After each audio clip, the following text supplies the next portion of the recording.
और इन सबसे भी ज्यादा खतरनाक ये है कि अब पूरी तरह से डेमोक्रेसी खत्म होने जा रही है। जिस तरह से बिहार में SIR स्पेशल इंटेंसिव रिवीजन हो रहा है वोटर लिस्ट का, वो आप सब देख रहे हो।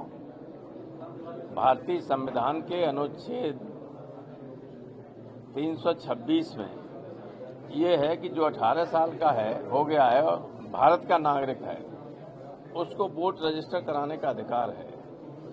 इसका अगर वोट रजिस्टर नहीं होता है तो इसका दूसरा अर्थ ये भी हो सकता है कि वो भारत का नागरिक नहीं है।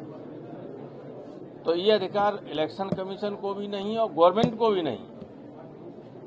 ये उसका अधिकार है कि अगर वो भारत का नागरिक है और 18 साल या उससे ऊपर है तो उसका वोट होना चाहिए। लेकिन बिहार में ऐसे करोड़ों लोगों के वोट नाम काटे जा रहे हैं, करोड़ों के। 4-5 करोड़ लोग तो उनके बिहार के दिल्ली से लेके अहमदाबाद, बम्बई और इस जगह हैं सब। यहाँ मजदूरी करते हैं, दिल्ली को बनाते हैं और दिल्ली वाले उन्हें बिगाड़ते हैं। उनको कुछ नहीं देंगे, वोट नहीं देने देंगे, नाम नहीं रजिस्टर करने देंगे। और यहाँ अगर रहते हैं झुग्गी झोपड़ियों में तो उसको बुलडोजर चलाते हैं।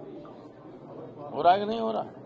क्या कहा था चुनाव के वक्त बीजेपी ने यहाँ कि जिसकी यहाँ झुग्गी झोपड़ी होगी वही मकान मिलेगा। अब क्या कर रही है मुख्यमंत्री?